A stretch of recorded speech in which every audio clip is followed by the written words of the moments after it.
ورحمة الله وبركاته. الحمد لله رب العالمين، والصلاة والسلام على خاتم النبيين وعلى آله وأصحابه أجمعين، أما بعد، فقد قال الله تبارك وتعالى: وما أرسلناك إلا رحمة للعالمين، صدق الله العظيم وصدق رسوله النبي الكريم. برادران ملت اور شہدائیان رسالت، ازل سے قدرت کا یہی دستور رہا ہے کہ جب صداقت و امانت کا درخت مرجھانے لگتا ہے، اخوت و محبت کے رنگین ورق بکھرنے لگتے ہیں، عدالت کا باغ ویران ہونے لگتا ہے اور خدا کی کلمہ حق و صدق کا شجر طوبہ بے بر و بار ہو جاتا ہے، تو اس وقت روح انسانیت چیختی ہے: اے خدا رحم فرما، کرم فرما۔ اس آہ و بکا اور چیخ و پکار سے رحمت خداوندی جوش میں آتی ہے اور ارحم الراحمین کائنات انسانیت پر رحم و کرم کا انقلاب برپا کر دیتا ہے۔ عالم انسانیت کے فضائل روحانی کا ایک ایسا ہی عظیم انقلاب علم کے وادی میں رونما ہوا جس نے سارے جہاں کے ریگستانوں کو سرسبزی و شادابی کی بشارت سنائی۔ یہی وہ خدا کا حبیب اور حجاز کا ماہ تابہ ہے جس نے توحید الہی کی چمتکار سے کفرستان کو جگمگا دیا، سارے عالم پر اس کی رحمت چھا گئی۔ اور کیوں نہیں چھاتی جبکہ رب العالمین نے اسے رحمت للعالمین بنا کر بھیجا تھا۔ وما ارسلناک الا رحمت للعالمین۔ عاشقان رسالت، جہل و تعصب نے ہمیشہ اعلان حقیقت اور اعتراف صداقت کی راہ روکنا چاہا، مگر پیغمبر آخر الزمان محمد رسول اللہ صلی اللہ علیہ وسلم کا عفو و درگزر کے سامنے اس نے بھی جمیع عقیدت خم کر لیا۔ اور کیوں نہیں کرتا جبکہ تاریخ نے اعلان کیا ہے، زمانے نے شہادت دی ہے، جانی دشمنوں نے گواہی دی ہے۔ ابو جہل رسول اللہ صلی اللہ علیہ وسلم کا جانی دشمن تھا، مگر قیصر روم کے دربار میں رحم و کرم کی گواہی دیتا ہے۔ سراقہ بن جوشم 100 اونٹ کے لالچ میں محمد کا قاتل بن کر گھوڑا دوڑایا تھا، آپ نے اسے بھی سند امان دے دی۔ عمر بن وہب خون کی پیاسی تلوار لے کر دربار رسالت میں حاضر ہوا تھا، آپ نے اسے چھیڑا بھی نہیں۔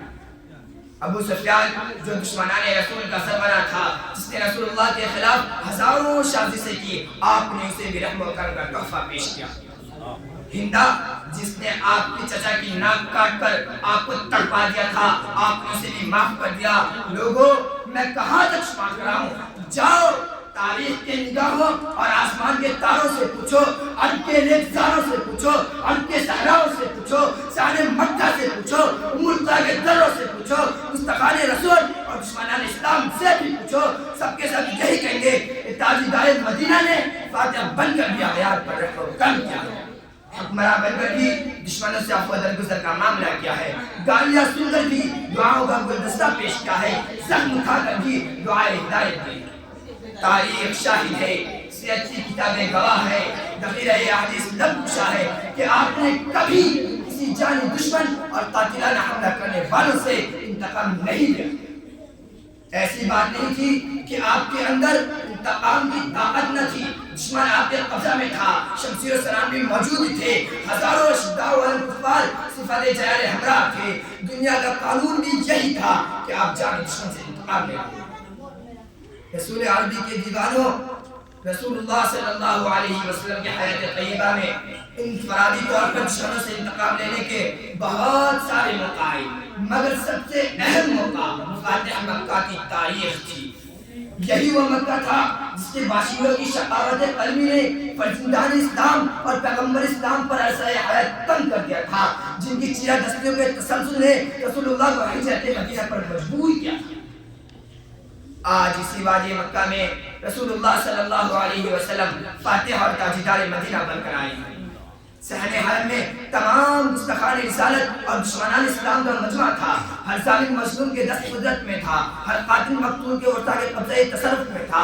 حضرت سعد رضی اللہ تعالیٰ عنہ عسکری ترنگ اور فوجی دھن میں اليوم یوم المرحمہ کے ترانے گا رہے تھے کہ آج انتقام کا دن ہے، آج ابو جہل کے آدم کو رضاکاروں اور دنیا کے پرگسوں سے بدلہ کا دن ہے۔ صحابہ اکرام جوش انتقام میں پکار پکار کر کہہ رہے تھے: اے قریش کے جیالو، ماضی تمہارا تھا، حال ہمارا ہے، کل تمہاری تلوار اور ہماری گردن تھی، اور آج ہماری تلوار تمہاری گردن ہے۔ مگر قربان جائیے اس آقا انعامدار مدینہ کے تاجدار پر کہ جنہوں نے الیوم یوم المرحمہ کے جواب میں فرمایا نہیں آج تو افسوس درگزر کا دن ہے، ہم تو رحمت للعالمین بنا کر بھیجے گئے ہیں، ہم تو انسانیت کو آباد کرنے آئے ہیں۔ یہ جواب سن کر لشکر اسلام کے جانکاروں اور رسول اللہ صلی اللہ علیہ وسلم کے جانکاروں نے رسول اللہ صلی اللہ علیہ وسلم کو ان اعدائے اسلام کے حالات، مظالم اور کالے کرتوتوں کو یاد دلایا۔ یا رسول اللہ، انہی کریندوں نے بلال حبشی کے سینہ پر پتھر رکھ کر تڑپایا تھا۔ یا رسول اللہ، یہ وہی بدبختوں کی جماعت ہے جس نے حضرت سمیہ رضی اللہ تعالیٰ عنہ کو شرمناک طریقے سے شہید کیا تھا۔ یا رسول اللہ، یہ وہی ہے جنہوں نے آپ کو پاگل، دیوانہ، مجنوں اور ساحر کہا تھا۔ یا رسول اللہ، یہ وہی ہے جس نے بحالت نماز آپ کی گردن میں وراثت ڈالی تھی۔ یا رسول اللہ، یہ وہی گستاخوں کی جماعت ہے جس نے آپ کے قتل کا منصوبہ بنایا تھا اور آپ کے